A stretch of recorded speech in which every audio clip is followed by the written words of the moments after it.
નમસ્કાર 10 વાગ્યાના સમાચાર સાથે હું છું હિના। બુલેટિનની શરૂઆત કરવી છે સૌથી મહત્વપૂર્ણ સમાચાર સાથે કે જ્યાં સૈફ અલી ખાન પર હુમલો કરનારો શખ્સ આખરે પોલીસ સકંજામાં આવી ગયો છે।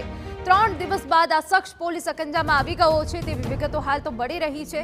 આપને જણાવી દઈએ કે આરોપીનું નામ મોહમ્મદ સૈફુલ ઇસ્લામ શહેજાદ છે।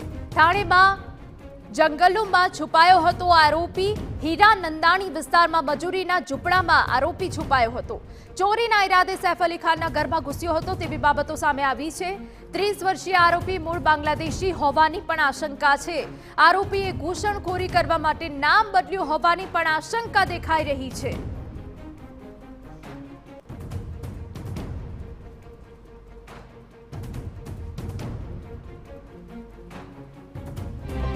ये जो आरोपी है, यह आरोपी बांग्लादेशी ओरिजिन का है ऐसा हमारा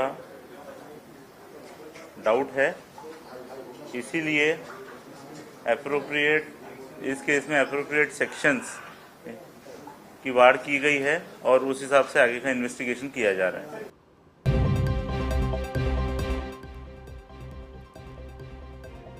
आरोपी થાણેના બારમાં હાઉસકીપિંગનું કામ કરતો હતો। તે 5 થી 6 મહિનાથી મુંબઈમાં રહેતો હોવાનું પણ તપાસમાં બહાર આવ્યું છે।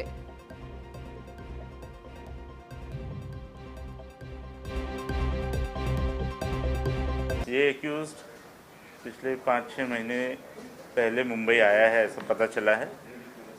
कुछ दिन ये मुंबई में रहा, बाद में मुंबई की विसिनिटी के कुछ टाउन्स में रहा और 15 दिन पहले फिर मुंबई आया है ऐसा इन्वेस्टिगेशन में पता चला है। क्या काम करता था सर? हाउसकीपिंग एजेंसी में काम करता था। किसी बार में काम? આરોપી કેવી રીતે ઝડપાયો તે માટે પોલીસે પ્રયાસો જોઈએ તો 72 કલાકની સતત શોધખોળ કરાઈ, જેમાં 100 થી વધુ પોલીસ અધિકારી તપાસમાં જોડાયા। પોલીસે 15 થી વધુ શહેરોમાં તપાસ કરી, જેમાં મહારાષ્ટ્રના મુંબઈ, થાણે, પાલઘર, વસઈ, વિરાર, મીરા, નવી મુંબઈ, રાયગઢમાં શોધખોળ કરી। આ સિવાય મધ્યપ્રદેશ, છત્તીસગઢ અને ઉત્તર પ્રદેશના શહેરોમાં તપાસ કરાઈ।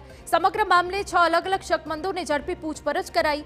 બાંદ્રા અને દાદર રેલવે સ્ટેશનની રેલવે પોલીસે પર સઘન તપાસ કરી, જેમાં દાદર રેલવે સ્ટેશન પર સીસીટીવીમાં આરોપી જોવા મળ્યો।